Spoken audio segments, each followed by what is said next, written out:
فكره الداعمين، الداعم لو هو واحد داعم بس مع لايف، اللايف ده مش هيكمل. لكن المشكله ان ذوق الناس راح في داهيه. من الاخر، الناس بقت غاويه الحاجات المبتذله، الحاجات الرخيصه. زي طبعا اي حد عايز يشتري حاجه، بدل ما يدور على الحاجه الغاليه اللي المفروض هتفيده وتعيش معاه، هو بيدور على الحاجه الرخيصه السهله اللي بالنسبه له. الكلام ده ينطبق على الناس اللي بتدور على اللايفات اللي بتاخد فلوس من الهوا لانها فلوس سهله. ودايره الفلوس بالمناسبه جوه الابلكيشنز دي هي دايره بتروح وتيجي. يعني الداعم زي ما بيدعم وبيدي فلوس، هو بترجع له فلوس تاني. هي دايره شغاله، كانهم بيدوروا بالظبط فلوسهم جوه ساقيه. دي حاجه مهمه. الحاجه اللي الواحد بس عايز يقف عندها ان الذوق العام مش مقتصر على الناس اللي موجوده جوه المنصات دي كلها او في العموم. الذوق العام موجود في كل حاجه. يعني اقرب مثال مثلا قناه زي قناه النهار، ازاي بتطلع حد زي هدير.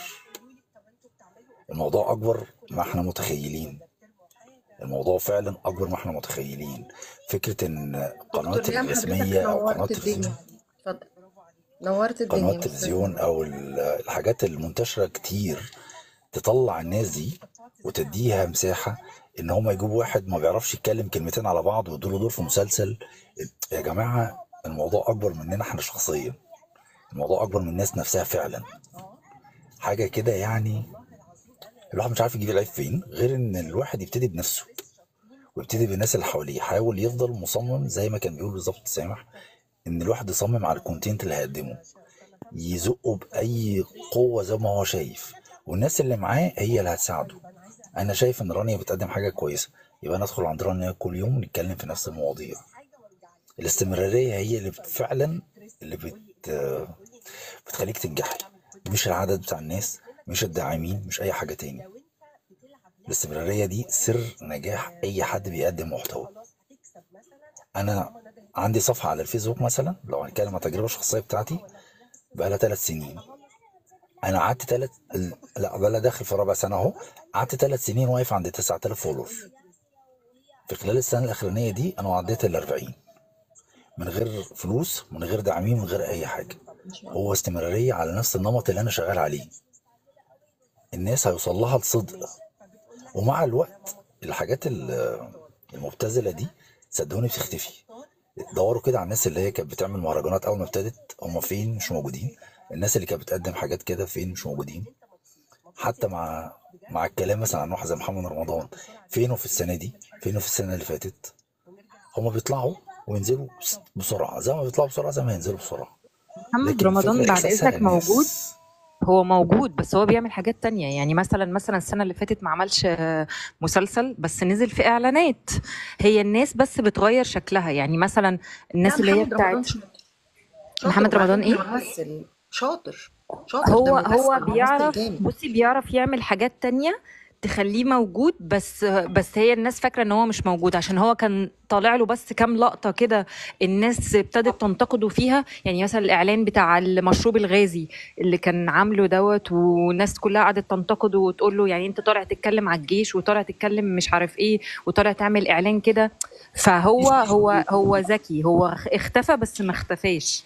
الناس هو بتاعت مظبوط. المهرجانات دي كانت لسه عامله جوله في امريكا، وعماله تغني بره وبتاع مش الناس دي موجوده، والناس دي عماله تنتشر، بس معلش، بتنتشر بطرق تانية. انا بس وهو انا مين انا اللي داخله اقول نشرها؟ حاجه الاول. معلش، عايزه اقول لك على حاجه، انا بدون قطع كلامك. هو مين اللي خلاهم ينتشروا؟ هم ولا بيعرفوا في السوشيال ميديا ولا بيعرفوا في اي حاجه. هم اللي نزلوا الاغاني بتاعتهم في الاول؟ لا، معاهم ناس عارفه تسوقهم ازاي. بالظبط. وبعدين خلي بالك، انا عايزه اقول لك حاجه. ال سوقوني بقى. انا بشوف ان منصه التيك توك عليها 90% من طبقه معينه، خلاص بتعمل زي اعلانات او قصص قصيره كده بتلمس طبقه معينه. خلاص في مجتمعنا الطبقه دي كتيره جدا. ماشي، انا مش عايزه اذكر اسامي، بس ناس شعبيه. خلاص، وده اللي بيوسع في الانتشار. يعني انت بتلاقي فيه فيديوز حاجات تافهه جدا جدا جدا، ماشي، ومنتشره ومحققه، ومره واحده بقت ترند، ومره واحده بقت يعني المفروض ان هي داخله بتشلق يعني، فاهمه؟ في الفيديو بقت جامده جدا والناس كلها بتحبها وبتجيبها في افتتاح وبتجيبها تعمل اعلانات وبتجيبها. هو ليه يعني؟ ليه حصل كده؟ حصل كده عشان هي بتلمس حته معينه من طبقه معينه، الطبقه دي كتير قوي في بلدنا، فاهماني؟ ف هم بيشتغلوا على الجانب انا العاطفي قبل كل للناس يعني. ده، انا اصلا داخله بقى اقول لك انت شخصيا حاجه. انت برافو عليكي، برافو برافو برافو يا رانيا على اللي انت بتعمليه كل يوم الصبح ده، خلاص، والاستمراريه والادب والاحترام، والناس اللي معاكي كلها بتطلع محترمه وبتتكلم بكل ادب واحترام وبتتكلم في حاجات مهمه جدا. حتى لو بقولك اللايف لو عندك فيه 2 كفايه، بس احترامك لنفسك واحترامك للحاجه اللي انت بتقدميها. انا طالعه اقولك كده بس. حبيبتي انتي قمر، شكرا يعني انتي لله. ما كنتش لذيذة انا وجميلة، استاذ وائل ربنا يوفقك يحيى ان شاء الله. برضه يقول لنا انتي رايه. طلة حلوة ربنا قوي. استاذ يخليكي، وائل. ربنا يخليكي يا حبيبتي، وصباحكم زي الفل استاذ كلكم يا وائل. جماعه. يسعد قلبك، خليكي معانا. ماشي، استاذ السلام اوكي. وائل عليكم ورحمة اتفضل الله اتفضل. وبركاته. باشمهندس أحمد عامل إيه؟ اهلا أهلا حبيبي، أهلا ازي حضرتك؟ وسهلا. وعليكم اتفضل استاذ السلام. وائل. صباح استاذ الخير وائل من الناس أستاذة رانيا. المحترمين دايما. صباح الفل. اتفضل. الله يعزك الله يعزك، أنت الاحترام زي يا أستاذ أحمد، ميرو ربنا بس يعزك اقفل ويبارك فيك. المايك عشان في صوت عندك. الفل افهمك يا كده، استاذ وائل، تحوش منور خالص الدنيا والله. كده نتكلم. يسعد صباحك دكتور مجدي، أهلا وسهلا بيك. اهلا. أسعد الله صباحكم بكل خير. الأستاذ أناني، الأستاذ سامح، الأستاذ نادر، الأستاذ أميرو، وطبعا الأستاذة رانيا، دكتورنا الجميل مجدي، الأستاذ أحمد. تحياتي لكم جميعا. اهلا وسهلا بحضرتك، منور. أهلا اتفضل. وسهلا بكم. يزيد فضلك. بتتكلموا على التسول ولا في حاجة تانية؟ تسول في الواقع والمواقع، عايز تتكلم في والمواقع. الواقع؟ في بلاوي في الواقع برضه. والله خلينا الأول نفهم يعني إيه تسول. التسول، أنا من وجهة نظري أنا. نعم يا فندم؟ لا انا وقعت حاجة على الارض وسألت، اتفضل. مسألة. آه، التسول معناه الحرفي الاستجداء أو استجداء الأشخاص للحصول على المال من الغير بدون مقابل أو أدنى مجهود بأي وسيلة إن كانت.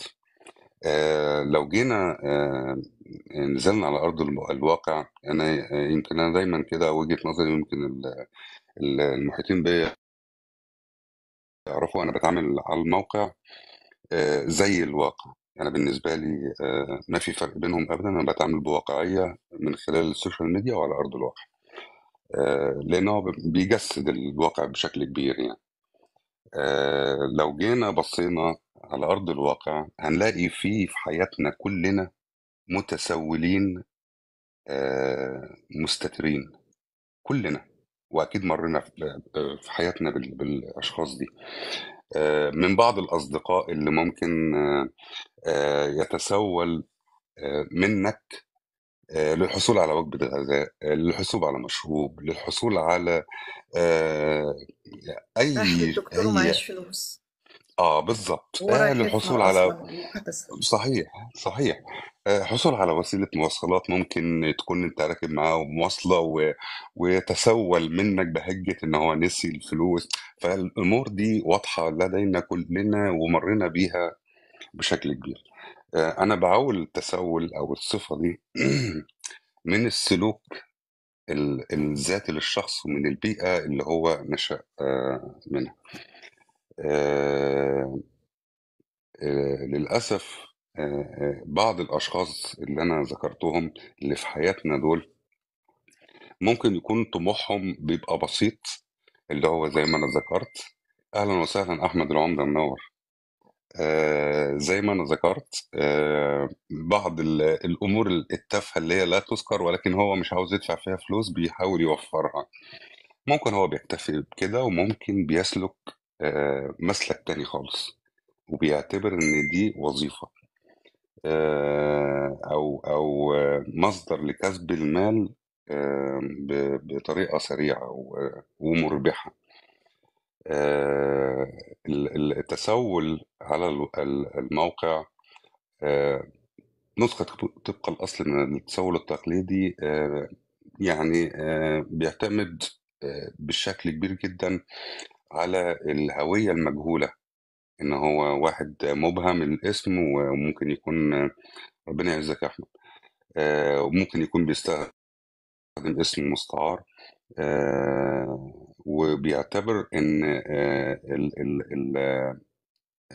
استجداء الأشخاص من الناحية العاطفية، لأن احنا بصفة كبيرة جدا يعني العرب عاطفيين شوية، وبيتعاملوا وبيحكموا على الأمور بعاطفية شوية، فبيحاولوا إن هم يعني يستجدوا العواطف دي بشكل كبير. السلام عليكم. أنا شايف. عليكم السلام ورحمة الله وبركاته. أهلا وسهلا بيك. أنا شايف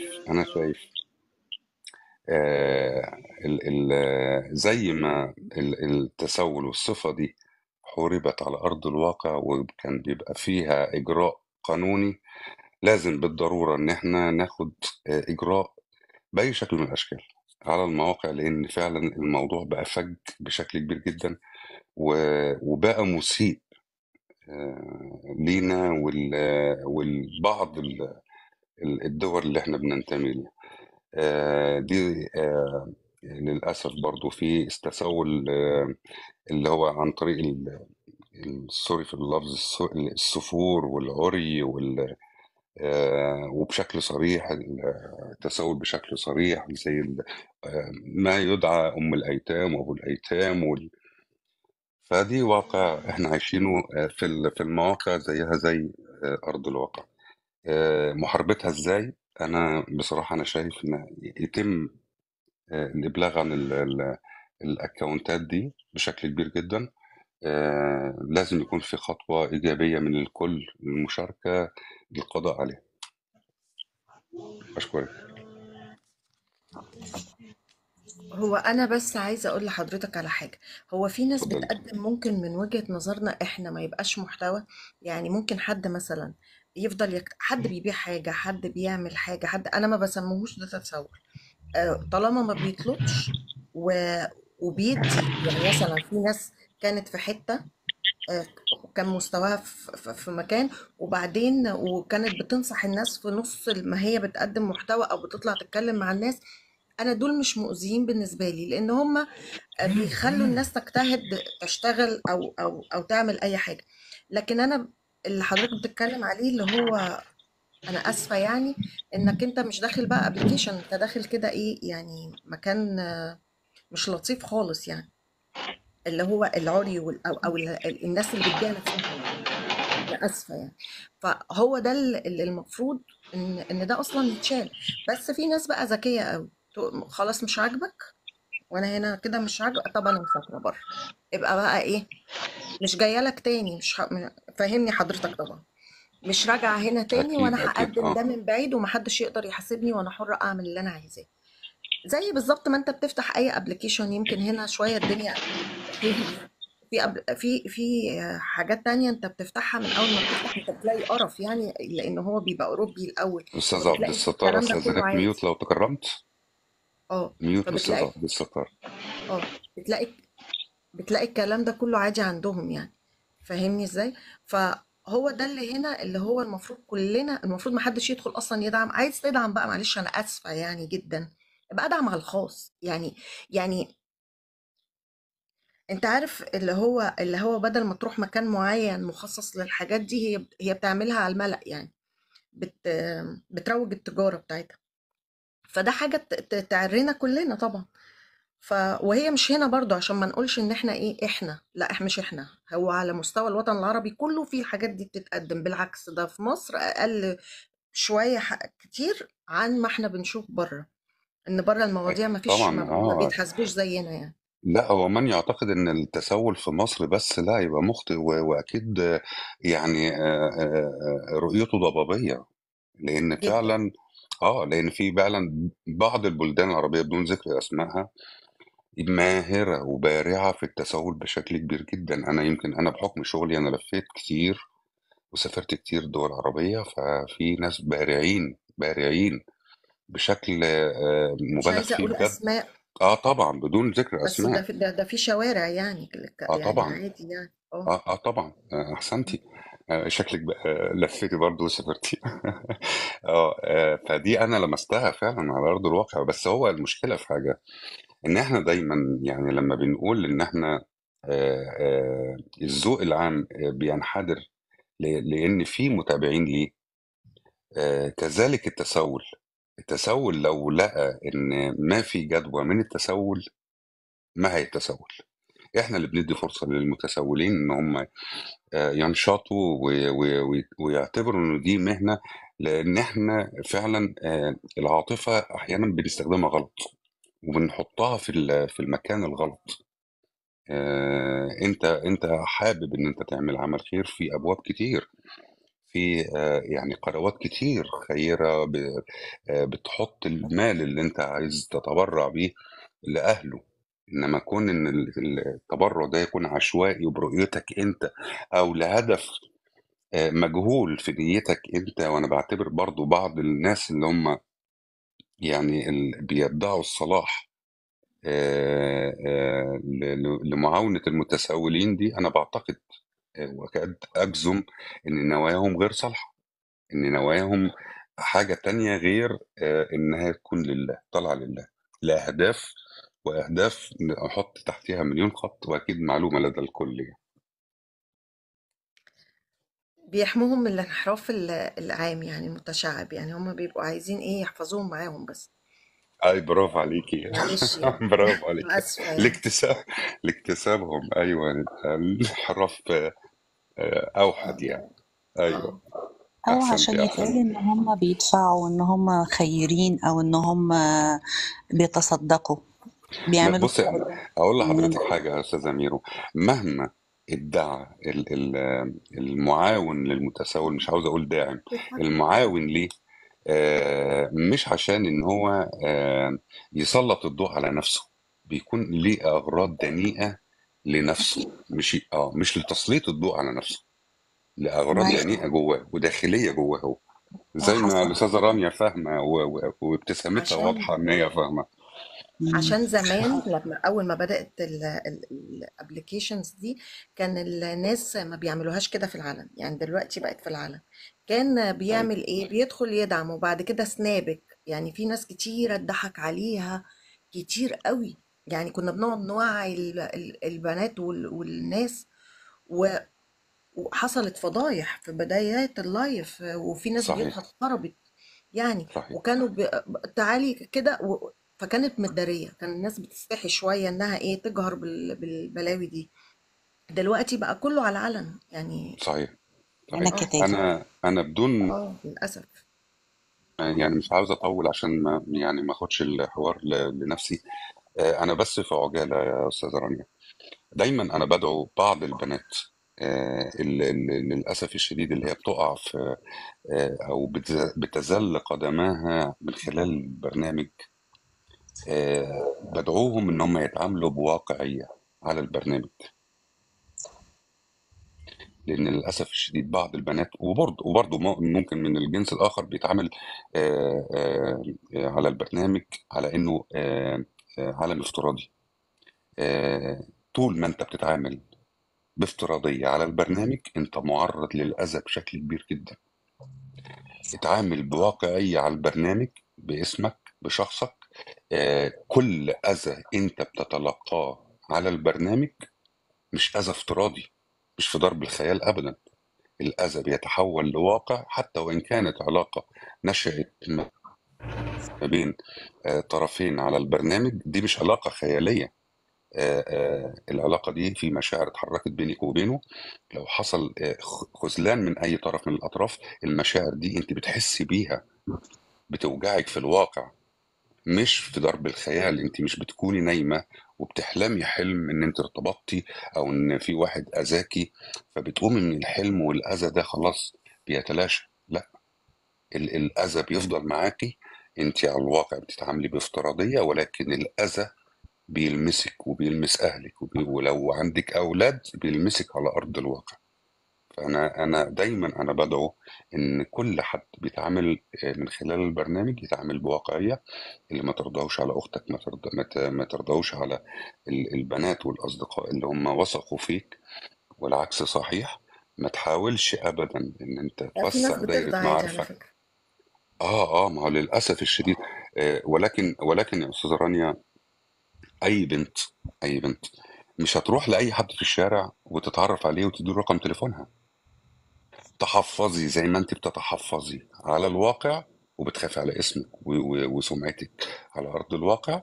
تحفظي وتعاملي بواقعي على البرنامج، وحافظي على اسمك وسمعتك، لان الاذى والله ما بيكون افتراضي، بل بيكون محمود واقعي. اهو نفسه في فرحة. الأذى بيكون أكبر كمان. طبعا طبعا يا يا رب مدام ميرو يفرحها. طبعا. لأن اه الشخص اللي انت بتتعامل معاه في الواقع انت شايفه وعارف ممكن تتعامل معاه ازاي وحدوده ايه وتعرف تجيبه منين. انما على الانترنت مفيش الكلام ده، انت بتتعامل مع شخص مجهول.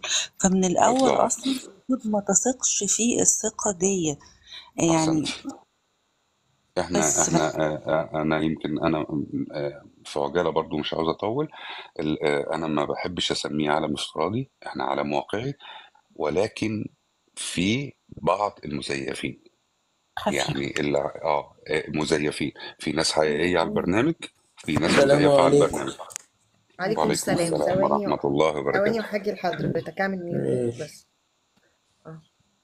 انا اسف على الاطاله، واتفضل. خالص لا. ماشي أنا كنت استاذة عايزة ميرو، هتحبي تضيفي حاجة اه كنت عايزة أقول لكم على قصة كده على حصلت المسار؟ على التسول يعني. في واحدة أنا كنت بتعامل معاها، ما بتبقى محتاجة حاجة ببقى جنبها دايما. فالمهم إيه، من حوالي 3 أسابيع بعتت لي رسالة: والله أنا ما عندي لقمة عيش، والله والله والله. المهم إيه، الحمد لله ربنا كرمها. جت بقى أول امبارح تكلمني، فبتقول لي إيه: أصل أنا دخلت ابني المعهد الفلاني في الحتة الفلانية وجمعت له 19,000 جنيه للمصاريف وفاضل 1000 جنيه فأنا عايزاها. اللي هو انا عارفه شاطرة. اتصدمت، اللي هو ايه ده يعني. يعني معلش جدع. يعني. يعني انا اصلا ماشي الحمد لله الحمد لله ما دخلتش عيالي ب 19,000 جنيه، قلت لا كتير يعني. ماشي. فانت جايه، طب انت جبتي جمعتي السنه دي، طب السنه الجايه هتعملي ايه، طب السنه اللي بعدها هتعملي ايه؟ فانت من انا قلت لها بصراحه انا مش هقدر، اه انا التزاماتي كتيره ومش هقدر ان انا اديكي بقيه المبلغ ال 1000 جنيه اللي هي كانت عايزه 1000 جنيه، ال 1000 جنيه اللي انت عايزاه. فبستغرب قوي، هو احنا وصلنا ازاي؟ هو انتوا يعني انت يعني، او انا عشان انا طيبه مثلا انت اه بتستهفي قوي على للدرجات فكرة دي؟ أنا بصي ورمت من الحاجات دي، انت وما زلت بتستهفي. كل مرة أقول مش هعمل كده تاني، وبرضو يجوا على انت الحتة يعني عارفة الاستعطاف دي، وما أقدرش أمسك نفسي، وفي الآخر بقت دلوقتي في وصدقيني نفس الناس اليوم اللي بتعمل بعرف كده الحقيقة. بيبقوا قريبين منك جدا، بيبقوا قريبين اه منك جدا. على يعني البرنامج. عارفه. لا أو انت على الفيسبوك، متخيله، أو على متخيله ان الفيسبوك واحده حد ما تتوقعش إنه يطلب منك صحيح على فكرة، واحده صحيح. تقول لك انا في الآخر بقالي ضحك عليا اسبوع واخرجوا باكل سهرة، عيالي عيش حاف. اخرجوا سهرة يعني ولا في الآخر. بقالي اسبوع باكل عيالي عيش حاف، وبعدين جايه تقولي لي انا اصلا جمعت 19,000 جنيه عشان ادفع المصاريف. يعني لا يعني بجد وايه بقى والمسجات بقى اللي تجيلك على الواتساب: انا فلانه الفلانيه وفي الحته الفلانيه ومش عارف ايه وإيه. طب ما انت معاكي فلوس تدفعي انترنت ومعاكي تليفون بيسبورت الواتساب، فانت في ايه يا جماعه؟ عارفة اللي معاهوش خلى الواحد اللي معاه باللي هو بيعمله ده، خلى الواحد ما يصدقش اللي معاهوش بجد. دي حقيقة فعلا للأسف بجد. مم. بس فالموضوع بقى زيادة قوي قوي جدا. قوي بشكل يعني غير طبيعي بجد. وبقى أنا دايما دايما برجع لقول الله سبحانه وتعالى: تعرفهم بسماهم لا يسألون الناس إلحافا. صحيح. بدور على الناس اللي بتتعفف، واللي ايوه. لما تديها اي حاجه بسيطه تقولك الحمد لله كتر خير الحمد لله. ده انا هقولك مره واحد كان بيسأل فاديته اللي فيه الاسم، فبص لهم كده بقرف والله العظيم: ايه دول؟ ساعات فقلت له طب بيرميهم هات. في وش اللي اداهم قلت له عشان مش مبلغ كبير. قلت له طب هات كده، هات هديك هات، وطنشته بصراحه يعني. واحد برضه تاني جه مديني ورقه: انا ما عنديش معيش فلوس الايجار ومش لاقي اكل عيالي ومش عارف ومش. انا امي الله يرحمها كانت قالت لي اللي يقول لك انا جعان لازم تاكليه ايا كان. طبعا ماشي. طبعا. المهم قلت له بصي انا لسه جايه من هايبر، تمام، ومعايا جبنه ومعايا عيش ومعايا، خد اللي انت عايزه. راح بص لي من فوق لتحت قال لي خليهم لك. عادي عادي. لا في دي قصص كتير، انا هرجع لك تاني. رحب باستاذ عبد ماشي. الستار، هقول لكم حاجات تشيب يعني. ماشي. استاذ عبد الستار صباح الفل. ازي حضرتك؟ ازي حضرتك يا انا فندم؟ الحمد لله. صباح الخير. ايه ده مين؟ اه الحمد اهلا لله. وسهلا، اصل كان معمول ميوت. الحمد لله. حضرتك تحب تضيف اي حاجه في اللي احنا بنتكلم فيه؟ لو انا احب اسمعكم حديث الرسول صلى الله عليه وسلم بشأن المسألة دي. سيأتي. سمعنا حضرتك؟ اتفضل، بس خليها بشكل اجتماعي احسن، بلاش دي، طبعا بلاش نحولها دي. اتفضل. لا، ما انا اقول لحضرتك يعني المسألة في حديث، ما انا بقول بشكل اجتماعي طبعا. اتفضل. المسألة بصفة عامة الرسول صلى الله عليه وسلم ضبطها في 3 امور، مم. يعني 3 فقط اللي تحل لهم المسألة، اه غير كده يعتبر سحت، جميل. ايوه والسحت معاقب عليه في الإسلام. ايوه. المسألة الأولى: رجل تحمل حمالة فحلت له المسألة حتى يصيبها ثم يمسك، يعني بضوابط برضه. ورجل أصابته جائحة اجتاحت ماله فحلت له المسألة حتى يصيب قواما من عيش، أو اه قال سداد من عيش. اه ورجل أصابته فاقة حتى يقوم 3 من ذوي الحجة في قومه: لقد أصابت فلانا فاقة فحلت له المسألة حتى يصيب قواما من عيش، أو قال سدادا من عيش، فما سواهن من المسألة. طبعا ده حديث كان الصحابي اسمه قبيس: سحتا يأكلها صاحبها سحتا. فطبعا المسألة شيء مش سهل وشيء مش هين، وأي إنسان فاهم إن هو كده بيمتهن مهنة التسول أو بيخدع الناس وبياخد مالهم بدون وجه حق، فهو فاهم إنه عنده فن من التلاعب والكلام ده كله. لا، ده عذابه شديد يوم القيامة. وكل جنيه أو كل مليم أخده من إنسان بدون وجه حق هيعاقب بيه، هيعاقب بيه لدرجة إنه بيجي يوم القيامة مفيش في وجهه يعني لحم، يعني اللحم بتاع وجهه مش موجود بسبب السحت أو التسول أو الحاجات دي. المسألة انتشرت جدا على مواقع التواصل الاجتماعي وبقت سيئة جدا وأساءت لينا كمجتمع مصري. وللأسف في بعض الفئات خارج مصر بينظروا للأمر ده إن المجتمع سيء في مصر، وبينظروا لنا نظرة مش كويسة خالص، وبيعتبرونا إن إحنا فئة هو مش حتى في الشارع مش الناس اللي منضبطة. بتتسول في الشارع دي برضو المفروض كلنا نحاربها. بجد يعني بقت مهنة بقى امتهان. أنا شفت بعيني يعني قدامي أستاذي، كنا مش في قاعدين مصر مع بس بعض، طبعا. فالمهم واحدة جت طلبت حاجات زي كده، فقال لها ما تشتغلي. قالت له هو في شغل؟ قال لها اه في شغل، انا اقدر اوفر لك شغل. قال لها بتعرفي تجهزي اكل وتطبخي وكده؟ قالت له ايوه. قال لها طب ايه رايك تشتغلي تطبخي في عند اسره وهديكي في الشهر 2000 جنيه؟ رفضت تلاقيها. قالت له اعمل بيهم ايه ال 2000 جنيه؟ ما لهمش لازمه معايا. قال لها ما انت اه هتاكلي وهتشربي طول الشهر، اه هتاكلي من الاكل اه اللي هتطبخيه وهتشربي منه انت واولادك. قالت لا، ما اه لهمش لازمه ال 2000 جنيه معايا. صح. فطبعا كان هو بيوريني حاجه قدام، لان أنا كنت يعني ايه، من باب انه مثلا بتطلب وكده لو القليل حتى لو جنيه نص جنيه مش مشكله. فقال لي دول واخدينها مهنه امتهان، بالظبط، بيبقوا ده داخلين كتير جمعيات حضرتك. في اليوم ب 500 جنيه و600 جنيه، ب 500 جنيه و600 جنيه و1000 جنيه كمان جمعيات، اللي هم الناس المحترمه اللي, اللي, اللي معاها الموجود والخير. ما تقدرش تدخل جمعيه زي كده، ما تعرفش تدخل جمعيه زي كده.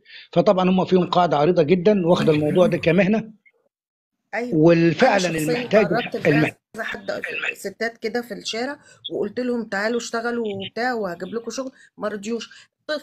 طفل قلت له تعالى اشتغل، بيتكلم في كل حاجة، مثقف جدا، عنده 7 سنين. قلت له تعالى اوديك دار ايتام يا حبيبي وهتتعامل احسن معاملة وكذا. قال لي لا اروح دار ايتام ليه؟ انا كل يوم بجيب فراخ مشوية بتغدى بيها، هناك بيعذبوني ويضربوني، انا قاعد في الشارع وبنام هنا في الحتة دي وبعمل كذا وكذا. والواد متفتح بشكل لا مش ال طبيعي، ال ال يعني ده لو اتعلم هيبقى حاجة صاروخ، يعني ما شاء الله ال عليه. ال طبعا.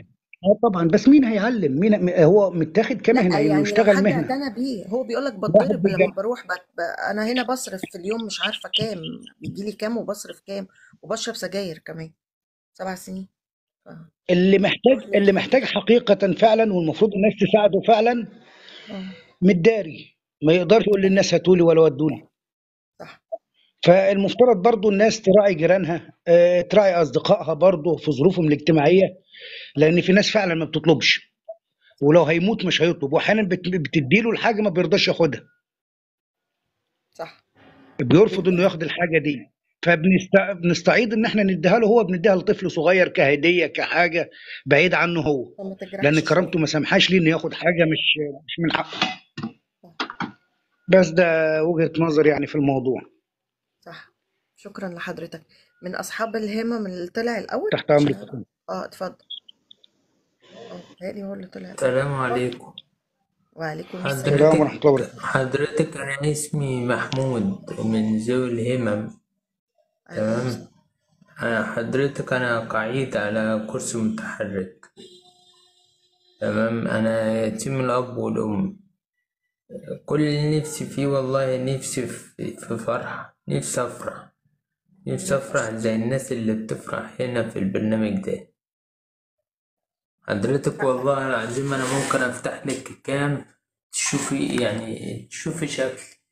انا عارف انتوا من جواكوا بتقولوا لي انت بتتسول ولا مش بتتسول، بس انا مش بتسول والله.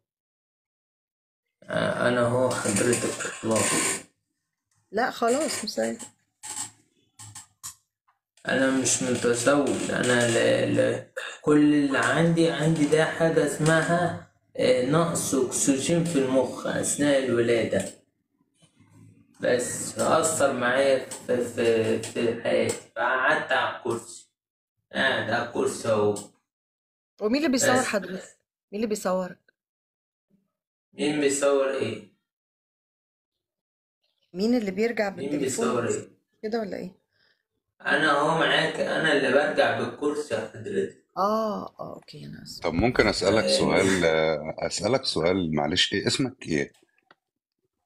اسمي محمود. محمود يا بابا. محمود، أهلا وسهلا يا محمود، ربنا يشفي عنك ويعافيك يا رب وتقوم بألف حبيبي سلامة. تسلم. ولكن أنا هسألك سؤال واعذرني يعني. مين كان اتفضل. بيتكفل النفقة عليك قبل دخولك البرنامج؟ كنت باخد المعاش، ودلوقتي أيوه. دلوقتي بقى معاش 500 جنيه، ما بقاش كيف والله. يا دوب انا بدفع ايجار الشقة اللي انا فيها وخلاص. يعني كان في حد بيتكفل بنفقاتك يعني قبل دخولك البرنامج؟ اه مم. طيب وراح فين الشخص ده؟ اختفى، معرفش راح فين بقى. طيب يعني قبل دخولك البرنامج كنت انت مكتفي بالمبلغ ده، وكان بيكفيك، وكان يعني بيغطي كان على مصاريفك؟ ايام زمان بقى، كان الفلوس على القد والحاجة رخيصة. ايوه. شكرا ليك يا محمود. 500 جنيه كانت بتكفي. دلوقتي 500 جنيه دوب بدفع ايجار. ربنا يعينك يا حبيبي وييسر لك امرك يا رب. ويرزقك من حيث لا تحتسب. امين يا رب. شكرا ليك يا الواحد محمود. تسمحوا لي اقول، الواحد ما ينكرش اللي فيه حالات كتير جدا محتاجة على ارض الواقع، بس في الحقيقة معلش في ناس بتحاول اللي هي تتقمص شخصيات معينة، وممكن ناس مش مريضة وبتحاول اللي هي تخلي نفسها مريضة علشان تكسب الناس علشان تكسب، يصعبوا عليهم يعني ويديهم فلوس. الناس دي كتير كتير جدا، وللأسف بيتصنعوا حاجات زي مثلا بيعملوا ورق كده يوزعوه في المواصلات ان هي يتيمة ومعها اولاد واخواتها ومش عارفين يدفعوا الايجار والحاجات دي. الحاجات دي انتشرت جامد جدا والحاجات دي موجودة، بس الله اعلم اذا كان الحقيقة فين. لكن من خلال البحث والتدقيق ورا الحاجات دي لقيت ان اغلبيتهم للاسف الشديد بيصطنعوا ده لكسب المال، لان استخدموها كوسيلة سهلة يقدروا يجذبوا اكبر عدد من الناس وياخدوا منهم فلوس، وده طبعا حرام. لكن اللي بيقبل على نفسه حاجة زي كده ده عند ربنا هتبقى حاجة كبيرة جدا. لكن إن أنا في ناس الناس اللي بتعز نفسها، الناس اللي بتعز نفسها وبتحاول اللي هي ما تطلبش ولا تشحت، هم أكتر ناس فعلا محتاجة للناس اللي تودهم وتديهم، وبرحمة ربنا عليهم بيلاقوا الناس دي على طول في ظهرهم وبيساعدوهم. فعلا بيقابلنا ناس كتير جدا. اتفضل استاذ محمود، هو حضرتك ساكن فين؟ حضرتك اقرأ. حضرتك ساكن فين؟ في القاهرة حضرتك. بقى هو ممكن تقولي في القاهرة فين؟ في حلوان حضرتك، حلوان؟ منطقة اسمها حلوان. ماشي. بس يا أستاذة اللي بتتكلم، شوف الأستاذ اللي بالحروف الليفل 27 ده بيقول ايه تحت. اقرأ الكومنتات بتاعته من فوق.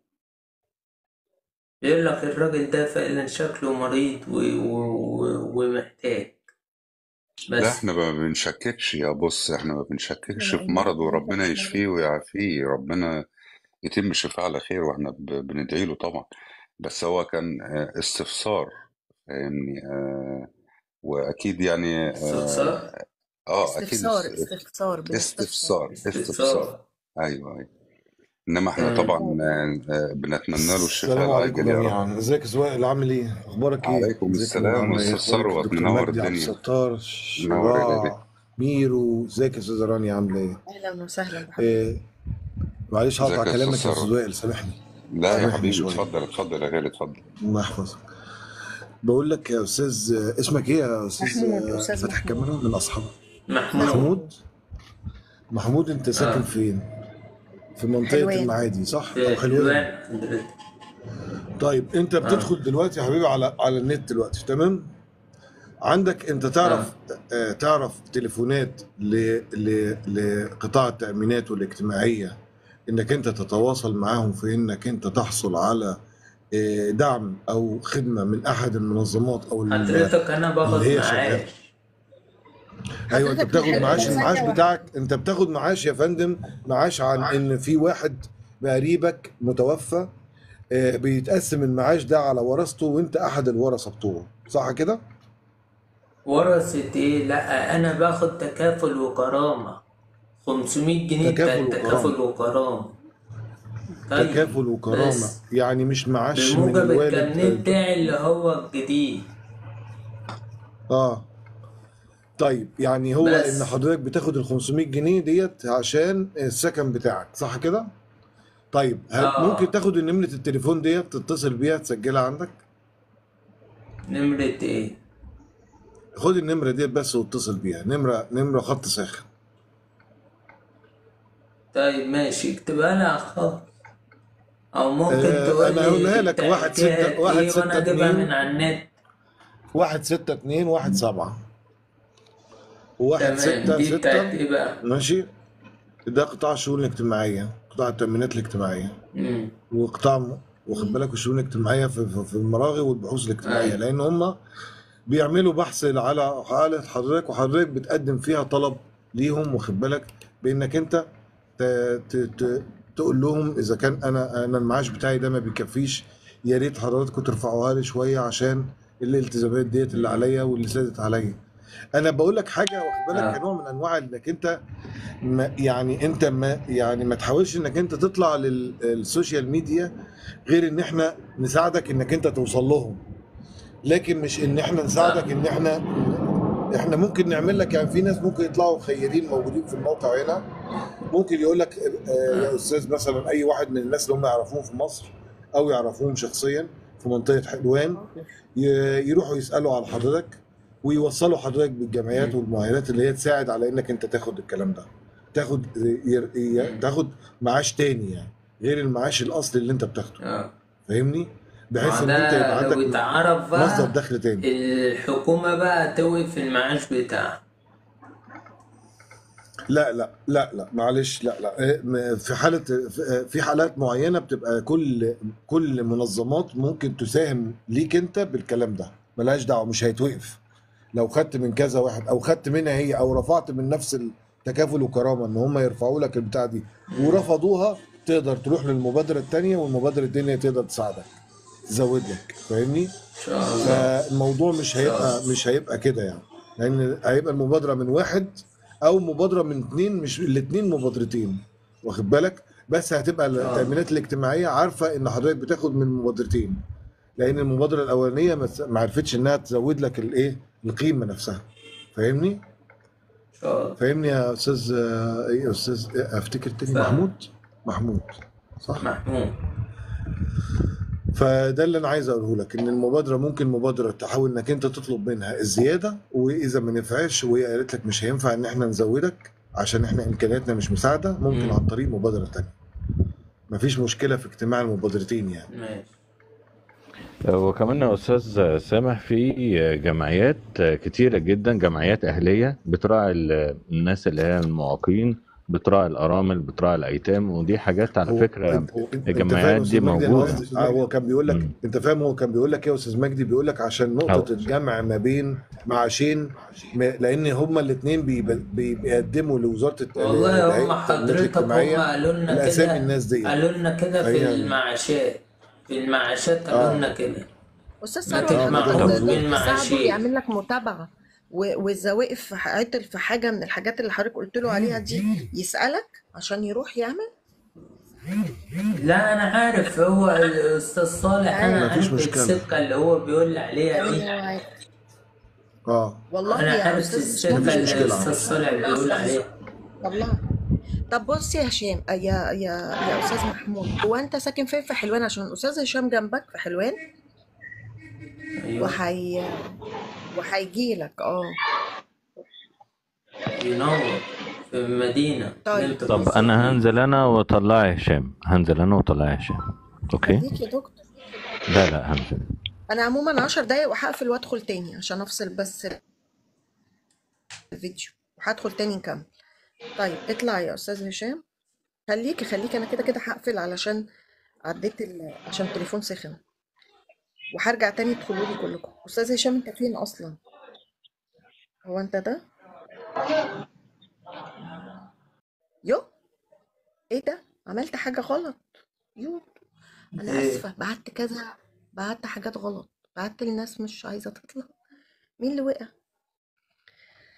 ثواني اسفه. طيب الاستاذ هشام هو يبعت جيست. طلع عملت غلط. وارد. أن يكون ضيوفك الأعزاء المحترمين. عادي. عليكم السلام ورحمة الله وبركاته. أهلا وسهلا. أولا ومن يستعفف يعفه الله. ما أنا هفتح تاني وتدخلوا معايا. اتفضل. ومن يستعفف يعفه الله. في ناس كتير جدا تمام ما تحبش إن هي تطلع أو تظهر حتى ولو هي أصعب من الأستاذ محمود. تمام. أولا أنا من حلوان ومن ذوي الهمم، باخد معاش مكفيني، بطلع لايف جستات، ما باخدش، ما بتسولش، وعلى الرغم ان معايا 18 سنه 16 سنه 14 سنه اخدت معاش والدي. كل احترام كل اريحيه. استاذ محمود ساكن في المدينه، اقل شقه في المدينه بتعمل 2700 جنيه 2800 جنيه. يعني استاذ محمود لا حضرتك انا المدينه يا فندم بعد مستشفى حلوان العام، بعد مستشفى حلوان العام تطلع كل المربع ده. لا. اتفضل يا فندم. يا حبيبي الفاضل، انا عندي معهد الازهري.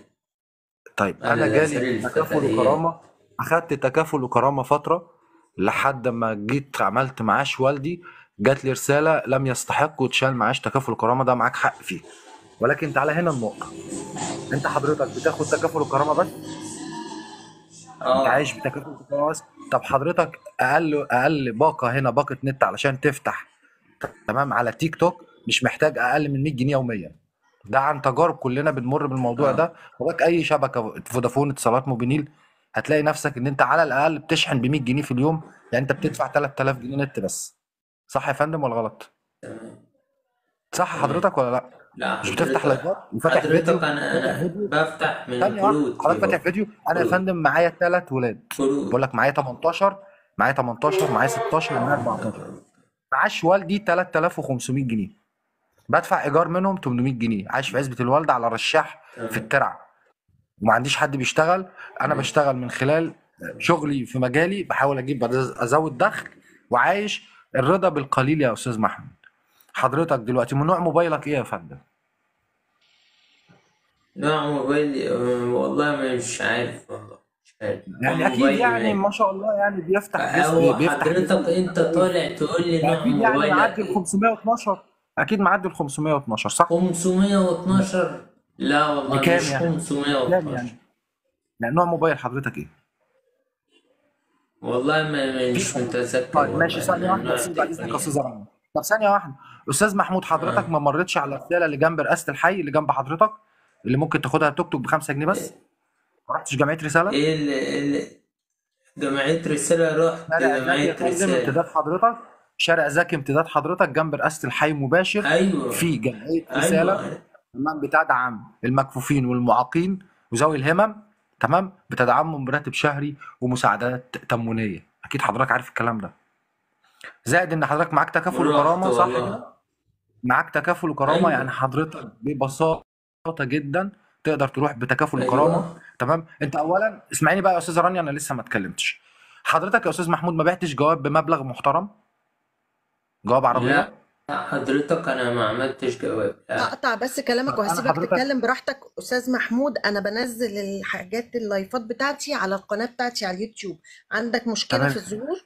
عشان لو كده اقفل صورتك، ولا عادي؟ ايوه تهيألي استاذ عادي محمود، بتطلع ماشي. لايف صح؟ استاذ لا رانيا عادي حضرتك طيب يا فندم، ماشي، عشان حضرتك يا بنزلها استاذ بس رانيا، على انا اخدت يا فندم، اسمعيني يا استاذ رانيا، انا اخدت يا فندم، اخدت عربيه تمام، تمنها خدت الجواب بعته ب 55,000 جنيه، خدت المبلغ نقدي، ده بس عشان ذوي الهمم 5% تمام، او كارنيه للخدمات المتكامله. حضرتك ليك شقه في امتداد مايو بتدفع لها 400 جنيه بدون مقدمات ولا اي شيء، يعني مجرد ما يا حضرتك بتروح استاذ الفاضل انا يا عارف فندم كل اسمعني، لو ده، حضرتك مش شايف انا ده عارف انا اجي لك كل لحد ده، عندك بس واعمل لك في. اجراءاتك، اسمعني بس، ايوه واعمل لك اجراءاتك يا فندم تمام. طيب وحضرتك استاذنك يا تاخد استاذ جواب هشام، عربيه. استاذ اتفضل هشام يا فندم، يزيد اتفضل يا فضلك. فندم. من كلام حضرتك انا استشفيت ان ما في داعي اللي هو بيعمله، صح؟ طبعا يا فندم، انا عايش بقول لحضرتك انا من ذوي الهمم زيه و5% اشكرك ومعايا كارنيه معلش يا خدمات. ربي الحكومه اشكرك. قدمت لي دعم ان انا احصل على عربيه معاقين تمام، ببيع ايوه الجواب، الجواب ما بيكلفنيش 250 جنيه، ببيع الجواب ب 50 و60 ووصل ل 80,000 جنيه دلوقتي وتزايد، هو واقف دلوقتي تمام، تمام. ليا يعني كل 5 سنين هم جواب. موقفين. يعني كل حلو 5 ان سنين انت ليك عارف ان عربيه، هم اسمعني بس يا استاذ لحظة محمود، لحظة دلوقتي. كل 5 لحظة سنين يا فندم ليك لحظة يا محمود، عربيه، لحظة يا كل محمود. كل 5 سنين حضرتك ليك عربيه، لو انت مش مقدم تعالى اقدم لك واعمل عليك مصلحه واخد فلوس كمان. زائد ان حضرتك غير الجواب اللي اعمل عليك متقدم مصلحة بيديك واخد منك عربيه فلوس. لو سمحت يا استاذ يا باشا محمود، اعملها لك لو ممكن انت عايز. استاذ محمود، انا حاسس ان انت يعني مش حابب تسمع الاستاذ هشام وبتحاول يا ان انت فندم استاذ محمود تقاطعه. ساكن في المدينه، حضرتك انا ساكن في عزبه الوالده، استاذ محمود ساكن في المدينه اقل شقه فيها 2500 جنيه ايجار. 2500 بص جنيه بص يا حضرتك. محمود، هشام قصده خير، هو عايز يساعدك. عايز انا يساعد. يعني هساعدك هو اهو، الراجل مر بتجربة بيقولها لك نفس تجربتي. بمفصلة، هتعمل كذا كذا كذا هيجي لك عائد كويس، واضح وما واضح يا تقلش من دكتور نفسك مجدي، وما والله تقلش من واضح هعمل قيمتك كذا وما كذا تطلعش كذا. لايفات. حاضر واضح يعني يا دكتور مجدي، يا استاذ حاضر محمود، يا استاذ نعمل محمود، كذا كذا كذا. يا استاذ محمود، استاذ محمود، استاذ اتفضل. محمود يزيد فضلك. اعتقد ان انت طلعتك ودخولك على البرنامج للاستفادة، تمام. لما يجي صح. حد زي الاستاذ هشام من نفس ال الوضعية بتاعتك. ربنا يا رب يتم شفاكم على خير يا رب، وينعم عليكم بنعمة الصحة والستر. لما يجي ينصحك، أكيد النصيحة دي هي دي الاستفادة. فأنا شايف إن أنت مش تمام. متقبل النصيحة، مش متقبل التوجيه، حابب إن أنت تقطعه لهدف معرفش ليه. لو أنت فعلا غرضك الاستفادة فعلا، لأن أنت تحتاجها، كنت المفروض تنصت للأستاذ هشام وتتحرى الدقة من كلامه عشان تقدر تسلك المسلك بتاعه اللي انت هتستفاد منه. انما ان استاذ انت وائل انا مش ضد تقاطعه، يا الوهم على فكره. انما حضرتك أنا اكمل في يا استاذ التأمين محمود، والمعاشات. اكمل يا اتفضل استاذ محمود، يزيد فضلك. اتفضل. انما حضرتك إن كونك ان انت تقاطعه بصفة دورية، يبقى انت مش متقبل النصيحة، وانت سلكت المسالك اللي هو ذكرها لحضرتك واستفدت الاستفادات اللي هو استفادها بالفعل، ولكن انت صح. عايز تعلى، تخلي الليفل اعلى. فده الواضح يا استاذ محمود، وعفوا منك، انت شرفتنا ونورتنا بجد، استاذ وربنا. وائل استاذ وائل اتفضل ممكن يا اديله استاذ بس هشام، كلمتين حلوين بساط كده. اتفضل. والله معاشي 3500 جنيه بجيب ساتر يا يا رب. بدفع أستاذ منهم الفاضل ايجار. ربنا يزيدك. اسمعني بدفع منهم الحمد لله ايجار على فكره. اسمعني انا معايا 3 ولاد قلت لك 18 16 14. ابني الكبير ما شاء الله دلوقتي وهو بيذاكر وهو بيتعلم وبيروح جيم، تمام، بيروح يشتغل في صالون حلاقه مع خاله، بيجيب فلوس وبيضيف في البيت فلوس. اللي تحت منه شغال في سوبر ماركت برضه بيدخل فلوس وبيذاكر وبيتعلم، مفيش مشكله. ربنا صدقني يرزقك. بنلبس كويس جدا، بناكل كويس جدا، عندنا يعني عندنا اكتفاء. نسأل الله القبول ونسأل الله ان يجعلنا ربنا قدام يزيدك. الناس رافعين راسنا ربنا للعلم يفتح عليك يا استاذ ومن هشام، ربنا يفتح ومن عليك يا يوق رب، شح نفسه. انت هو نزلت حضرتك ليه؟ يفتح واخد عليك. انت نزلت ليه يا هو استاذ نزل محمود؟ ليه؟ هو ليه الكلام ما لانه مش عجبكش؟ متقبل ايوه طب صحيح يا استاذ استاذ تتقبل رانيا. حتى حاجة تانية انك انت بص افتح هقول محتوى لك على حاجه. يا اتكلم هو رانيا في فيه خدي واحد في بالك، وهجيلك. النص في عايز في يتكلم. ناس معينه بيبقى داخله البرنامج عشان مطامع تانية. هو عنده كل تساؤل يا الحاجات فندم، دي وعارفها، هو قال انا عارف كل الحاجات تساؤل. دي، يعني فعلا مر بصوا بيها، بس هو بياخد استاذ الطريق الاسهل علشان هو هيطلع لايف، هيطلع بكرسي اللي عليه ويشحت برضه، دكتور لو لان سمحت، للاسف الراجل في ناس اسمعني يا دكتور، بتحذف عليه الراجل هدايا ده وبتحذف عليه حاجات اسمعني كتير. يا دكتور لو سمحت، الراجل ده عنده إعاقة ثابتة، مش لسه معاق. يعني جاله جواب 2 3 جوابات. زمان كان بيتباع ب 25,000 أيام ما كانت 25,000 فلوس، بعدها بيتباع ب 40 و50، فبرضه كان الوقت ده فلوس، ودلوقتي عامل 70 و80. هو شوف يا بيبص فندم دائم المقاطعة يا أستاذ هشام، معنى كده إن هو مش متقبل كلامك، هو متقبل الدعم بس. لو طب في دعم ماشي، هي بالظبط. هيتقبله. ما ياخد دعم، ما يفتح محتوى كلمة أيوه، ويتكلم من لا غير هو ما يطلب وهيجيله دعم. ايه المشكلة؟ كلمة أكيد، بس استناكوا بس حضرتك أكيد تسمحوا لمستي لي. في إن هو مش متقبل ده، لأنه أكيد سلك المسالك دي كلها واستفاد بالفعل زي ما الأستاذ هشام ذكر، طبعا يا فندم. فعاوز اسمحوا لي في يعمل حاجة دخل أقولها. زيادة. اتفضل يا أستاذ ثروت. بس أنا هستأذن الأستاذة رانيا، قول حابب قول. أعرفها على شخصية من الشخصيات والقامات الممتازة على البرنامج، الأستاذ إبراهيم. لو في إمكانية نطلعه وأعرفه على انا حضرتك. انا بس هستأذن حضراتكم. استاذ هشام، اتمنى انا رديت لك طب اتمنى ان ليش لما يا افتح فندم؟ تدخلوا لي تاني. هفصل بس 10 دقايق وارجع افتح تاني، يا ريت تبقوا معايا نتشرف علشان طبعا كلمة نتشرف. أخيرة. عشان سهولة عشان الفيديوهات اللي أقول كلمة هنقلها طبعا على أخيرة يا عشان اليوتيوب. أستاذة الناس دي رانيا. بعد رسالة أي رسالة. وغير عايزة كده اسلم بس على الاستاذ التليفون شيرين. بتاعها درجة حرارته عالية جدا، عارف يعني. أقول هريحه 10 دقايق وعشان كمان يبقى سهل اخد الفيديو على اليوتيوب. استاذ شيرين، صباح نتشرف. الفل. أقول كلمة أخيرة. السلام أقول عليكم. كلمة ما أخيرة. حضرتك هتدخل معايا تاني، هسلم بس على استاذ شيرين. صباح النور، يسعد ازيك قلبك. يا صباح استاذه الخير. رانيا؟ الحمد لله. بحيي حضرتك وبحيي الحضور على الوعي اللي مطلوب وفعلا هو دور الجهاز الإعلامي وحضراتكم لما تقدموه، جزاكم الله كل خير، لأن ده مطلوب.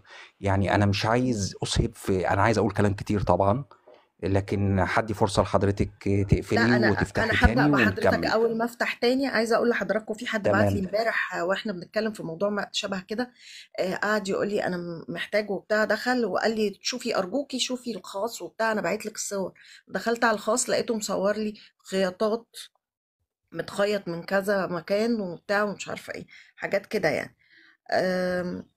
قد يكون صادق، ممكن يكون دخل خناقات كتيرة فحصل له كده، الله أعلم. يعني في حاجات كتيرة بتبقى قدامنا، يعني احنا بنتعامل معاها بعاطفة، بس بيبقى الشخص التاني منتهز، يعني عايزة أقول إيه، آم، بيدوس على استغل الحتة دي. الإعاقة بتاعته لكسب مادي. زي طب بالظبط انا زمان ممكن لما اوضح، كانوا والله انا ما بيقطعوا بيفرق ايد معايا حد حد. بيعملوا انا بتاع اختي عشان اتفضل. يتسولوا. دي حقيقة، دي حقيقة. يا فندم بقول لحضرتك على حاجه. انا اختي كفيفه بتشتغل في جامعه القاهره، واخده 5%. تمام، بتاخد معاش مع والدي برضو، انا ووالدي بناخد معاش، وعايشه في حدائق الاهرام في البوابه التانية ما شاء الله يعني. مش عايز اقول لك الحياه عامله ازاي، وبنضحك وبنهزر وعايشين ومتقبلين الامر. ومش انا معنى ان فخورة في بيك قوي اعاقه ان احنا بجد، يعني نتسول بيها، انا لا بجد مبسوطة بالعكس، ان انا احنا عرفتك النهارده. بنتحدى ده والله. وأنا حقيقي بجد، والله يعني بجد أنت جميل يا واجهة هشام. مشرفة اقسم ربنا بالله. يخليك يا فندم. أنت جميل بجد، يعني ربنا ربنا يخليك يا يحميك فندم. يا رب، وبنضحك وبنهزر ويزيدك وبنعمل كل رضا. حياتنا ولا اي حاجه. الرضا يا فندم هو الرضا والاقتناع الداخلي، ربنا ان مش يرضيك الانسان يشكر جدا. يقول الحمد لله الحمد لله على الفاضي، لا. فضل النعم وشكر النعم الحقيقي ان انت تكون راضي مستسلم لاوامر الله سبحانه وتعالى. الله صحيح. تحياتي يبارك لك للجميع وتحياتي ويرزقك من حيث للاستاذه عايز لا رانيا اقول لك تحتسب. المحترمه والضيوف الأعلى. انت نموذج مشرف وكلنا قوي. فخورين بيك. صحيح. ربنا يخليك. وربنا واسمع يسعدك يا حاجه رب، تانيه يا استاذه رانيا وشكرا عشان لكل الضيوف. ممكن احنا تطلع ندرك معايا فضل. انا تاني؟ هتكلم بس اخر كلمه بص وهقفل يا معاكم الأستاذة رانيا الموضوع بقى عشان بس تقفل. اقفله، لا واخد عشان بالك؟ تطلع معايا هقفل تاني، مش كلمتي هخليك تتكلم دلوقتي عشان تطلع هقفل معايا كلمتي تقولها المرة معاك. الجاية عشان اتأكد انك هتيجي تاني. ماشي، سلام مؤقت. نتشرف أكيد يا أستاذة الشباب رانيا. اتفضلي اتفضلي ده شرف اتفضلي. ليا، ده شرف ليا وجدا. الله يعزك ويبارك فيك، الله يعزك. يعني حضرتك هتعملي بس بعد قد ايه يا فندم؟ 10 دقايق، 10 5 دقايق، ربع دقايق ساعة بالكتير، 10 دقايق. ان شاء الله يا دكتور. اتفضلي يا استاذ رانيا.